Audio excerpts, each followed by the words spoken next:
That is the dream today. Al-Qaeda wants a caliphate from Indonesia in the Far East, right through Asia, right through Europe, North Africa, the Middle East, all the way up to Spain. Even Spain is included in the caliphate. The reason being that whenever any territory has been ruled by Muslims, it must always be Muslim. Spain was ruled by Muslims for about 700 years. And so, the feeling is that Spain belongs to the Ummah, the community of Islam. And of course Israel, which is not Islamic, it's a Jewish nation, in their minds belongs to Islam, because it was Islamic right up until 1917, for over 1,000 years. So therefore it must become Islamic again.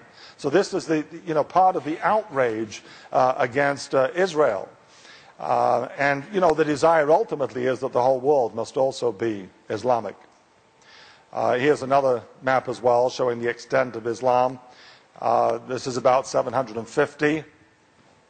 If the French had not defeated the Muslims at the Battle of Tours in 732, the whole of Europe might have fallen to Islam, which means the United States would never have existed. And we would all be living in Europe, and we'd still be Muslims, would have been for over 1,000 years. So it's amazing how sometimes one battle can make a very big difference. Here again is another map showing this expansion of Islam. There's a lot of these maps available. That one too. Now here's the Crusades. I mentioned that Islam and the West have clashed on a number of occasions. And the Crusades was one of those occasions. The first time was that battle in France in the 8th century.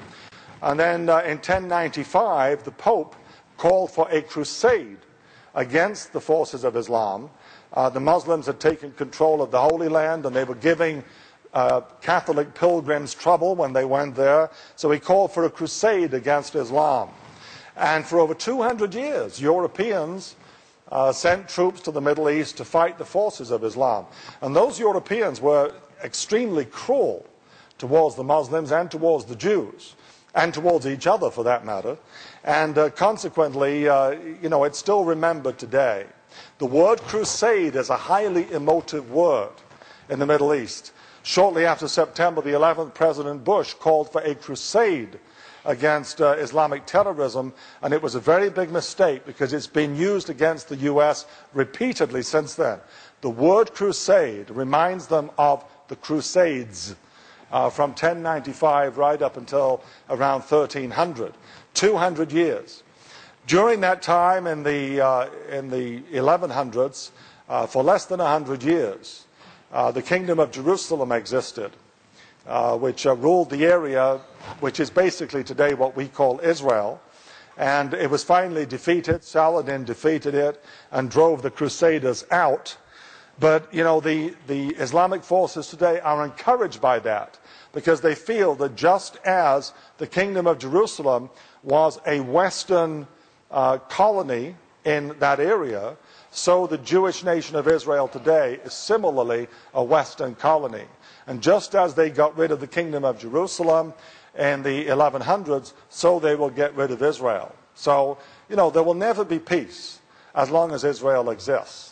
And the Bible shows that Israel, or Judah in Bible prophecy, will exist right up until Christ's return. So we're going to have never-ending conflict in this part of the world right up until that particular time. Now here in the 13, 14, 1500s is the growth of the Ottoman Empire that was centered on Turkey. Now this empire again is not ancient history. The Ottoman Empire existed until 1922, so fairly recently. And it ruled Jerusalem for 400 years, from 1517 to 1917. The Ottoman Empire, as you can see, was very big. It took control of Southeast Europe.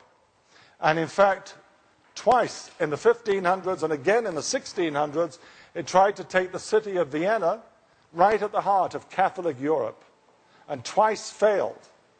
But the Ottoman Empire was a major threat to Europe. And here you see this force. This Islamic force that was trying to, conquer the whole of Europe. So this is the second attempt then of, conquest of Europe. by Islamic forces. But this is, not the second time that Islam and Christianity clashed. That has been going on throughout history, and again, we're seeing the same thing today, Islam and the Western forces clashing. I might just mention here, by the way, the West as a term was first applied to the Western Roman Empire. That during the time of Constantine in the 4th century, he established another capital in the east of Constantinople, which is now Istanbul, right up here. So the Roman Empire, had two halves. The west was this part, which was centered on Rome, and then the east was ruled from Constantinople. So the West originally basically meant Catholic Europe. Today, the West means the democratic countries in the West. But I think it's kind of interesting that, again, we're seeing the papacy come to the fore in trying to defend the Western world from Islam, with the Pope's comments last month that seemed to be the first shots in this clash between the two. Anyway, let's carry on, look at these. Here's the decline of the Ottoman Empire.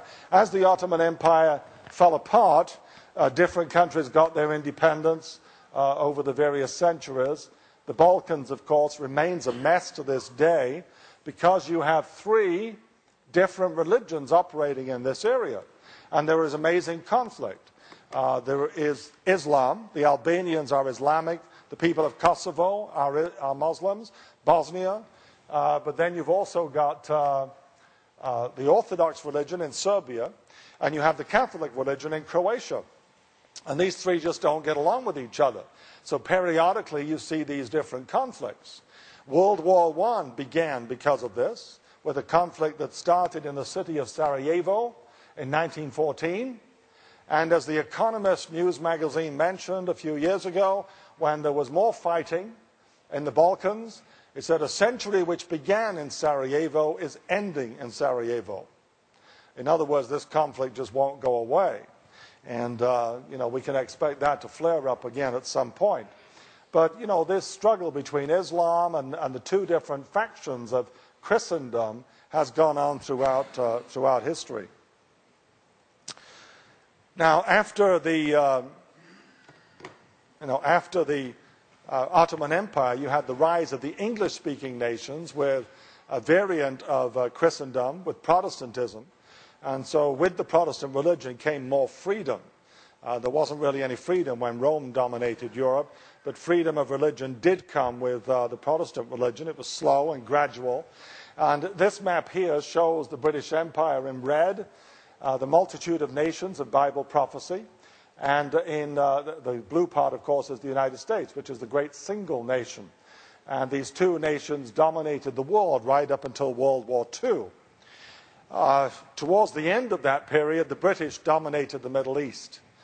Everything colored red there is the British Empire right up until World War II. So in the lifetimes of some people here, these countries were under British control, and there was relative peace in the area while it was under British control.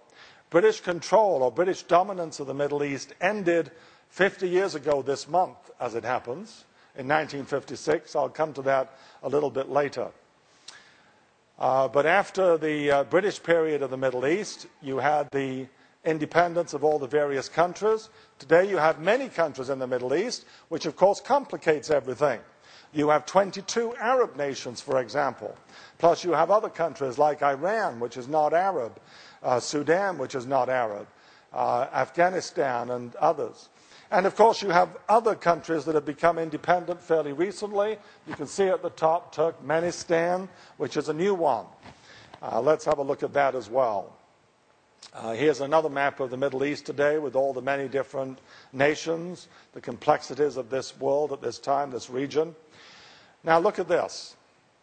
This is the extent of Islamic